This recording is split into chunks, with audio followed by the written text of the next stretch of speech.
Hello students, today we start structure of atom. हम structure of atom की जो models देखते हैं इसमें थॉमसन्स मॉडल है, बोस मॉडल है. These are also called classical model because the concept of these models are based on classical mechanics.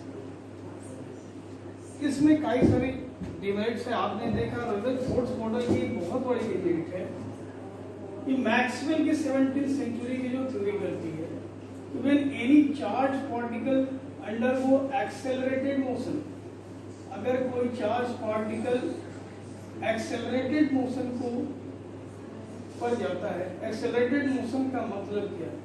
यानी जो पार्टिकल है वो मास m का है और उसके पास चार्ज भी है, और एक्सेलरेटेड मोशन का मतलब हर टाइम उसकी वेलोसिटी बढ़ रही है, यानी एक्सेलरेशन जीरो नहीं है. इस तरह का सिस्टम एक सर्कुलर मोशन होता है. सर्कुलर मोशन में आप जानते हो कि सेंट्रीपिटल एक्सेलरेशन काम करता है.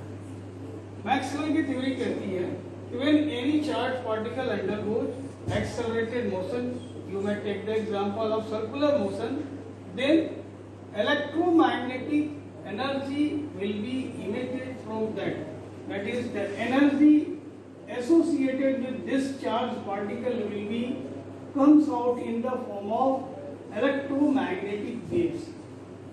इस थ्योरी को जब हम एटम के सेंस में लगाते हैं, जो रदरफोर्ड साहब कहते हैं कि ये इलेक्ट्रॉन एक फिक्स ऑर्बिट के सर्किट में न्यूक्लियस के चारों तरफ घूमता है जस्ट लाइक प्लैनेट.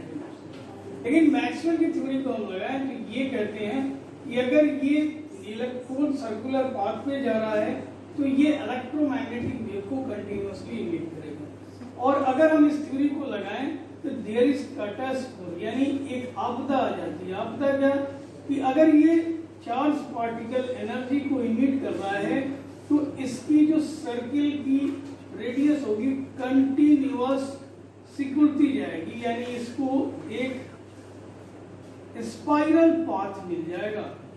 यानी ये इलेक्ट्रॉन अपनी एनर्जी को इमिट करता हुआ अपनी रेडियस को छोटा करता हुआ एक समय आकर के न्यूक्लियस के और ड्रॉप कर जाएगा. यानी theoretically this model is unstable on the basis of Maxwell theory of electromagnetic wave.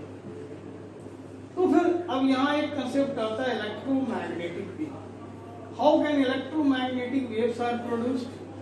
It can be produced when any charged particle undergo accelerated motion. ये इसकी कंसेप्ट है और इसी इलेक्ट्रोमैग्नेटिक वेव के प्रोडक्शन और ट्रांसमिशन पर पूरा मोबाइल टावर या रेडियो कम्युनिकेशन काम करता है.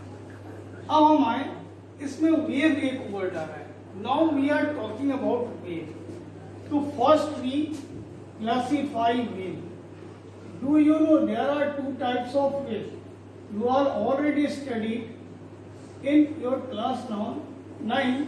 This one is sound wave and this is an example of matter wave. ये matter wave है. matter wave क्यों है? क्योंकि ये जब भी propagate करेगा, यानी propagation का मतलब चलेगा, तो उसके लिए मेटलिस्टिक पार्टिकल की जरूरत है. दूसरी है इलेक्ट्रोमैग्नेटिक वेव. इसको प्रोपागेशन के लिए किसी मीडियम की जरूरत नहीं है. इसका एग्जांपल लाइट भी है, एक्सरे भी है, सारे इलेक्ट्रोमैग्नेटिक वेव्स हैं और ये विदाउट मीडियम ट्रेवल कर सकते हैं. तो वेव की दो क्लास है. एक वो जो कि मेटेरियलिस्टिक मीडियम में मूव करता है, इसको प्रेशर वेव भी कहते हैं, मटेरियल वेव भी कहते हैं, मैटर वेव भी कहते हैं. दूसरा इलेक्ट्रोमैग्नेटिक वेव है. इसके प्रोपागेशन के लिए किसी मीडियम की आवश्यकता नहीं है. वेव तो वेव है. Now we study in this video what is wave and how we can define a wave and what are characteristics of wave. की जो पैटर्न होती है वो साइनोसॉइडल होती है. यानी जो मैथ के स्टूडेंट है, now start the characteristics of wave. Wave की नेचर मैंने कहा कि साइनोसॉइडल होता है और वेव में जो टॉप पार्ट होते हैं उनको पीक कहते हैं, पीक, और जो नीचे के पार्ट होते हैं उनको ट्रफ कहते हैं. इसकी बहुत सारे कैरेक्टर हैं, जैसे वेवलेंथ. What is wavelength? जो मैक्सिमम डिस्प्लेसमेंट है ठीक है, उसको हम पीक या ट्रफ पे दिखाते हैं। और ये maximum displacement of any oscillating particle from their mid position is called amplitude. ये एम्पलीट्यूड है, ये पार्ट इसका एम्पलीट्यूड है। दूसरी चीज, दो पीक या ट्रफ के बीच का जो डिस्टेंस है वो हम क्या कहते हैं, उसको हम कहते हैं वेवलेंथ। यानी दो कंसेक्यूटिव पीक हैं, इन दोनों के बीच का डिफरेंस जो होता है, यही पाथ लेंथ होता है, वो वेवलेंथ कहलाता है। ऐसे ही एक आपको कैरेक्टर पहला आया एम्पलीट्यूड।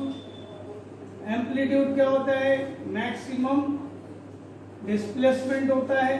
दूसरा आया वेवलेंथ, वेवलेंथ को लैम्डा से इंडिकेट करते हैं। तीसरी आई फ्रीक्वेंसी। फ्रीक्वेंसी क्या है, number of oscillation produced by vibrating particle per second is your frequency. Fourth one is time period. Time period क्या है, time required to complete one complete oscillation. यानी यदि ऑसिलेटिंग पार्टिकल इस पॉइंट से यहाँ point तक जाता है तो जितना टाइम लेता है उसको टाइम पीरियड कहते हैं। अब इसमें रिलेशनशिप आते हैं। ये क्या है, फ्रीक्वेंसी। फ्रीक्वेंसी क्या है, नंबर ऑफ ऑसिलेशंस पर सेकेंड, यानी एक सेकेंड में जितने ऑसिलेशन है वो फ्रीक्वेंसी है। तो अगर 1/, फ्रीक्वेंसी करें तो time required to complete one complete revolution आता है, उसको हम टाइम पीरियड कहते हैं। और this one is your time period, that is the relation between time period and frequency. Again we see here what is speed. We know what is speed, distance upon time। तो हम जानते हैं कि t time period में जो distance travel किया particle, वो यहां से यहां तक कहीं भी जाए, इस पॉइंट से इस पॉइंट पर, यहां से यहां है, वो क्या था, वो था लैम्डा। तो स्पीड को अगर v से इंडिकेट करें तो लैम्डा और 1/t न्यू है, तो lambda into new is your velocity. अब अगर इसको स्पीड ऑफ लाइट के सेंस में हम करेंगे तो v जो सिंबल है उसको हम c से इंडिकेट कर देंगे। यानी now we can write c equal to nu lambda. आप जानते हो कि वैक्यूम में स्पीड जो लाइट की वो फिक्स है 3 × 10⁸ मीटर पर सेकेंड। अब इसी से कैलकुलेशन से सारा वर्क करेंगे। तो इस तरह से आपने देखा कि वेव होती क्या है और वेव के कंसेप्ट को हमें क्या जरूरत है और इसको हमको लगाना कहाँ है। तो एक थ्योरी आती है क्वांटम थ्योरी, और ये quantum theory is based on the concept of what, ये quantum theory concept of electromagnetic wave पर बेस्ड है। और क्वांटम थ्योरी इलेक्ट्रोमैग्नेटिक वेव के पार्टिकल नेचर को शो करता है, जो हम नेक्स्ट वीडियो में बताएंगे।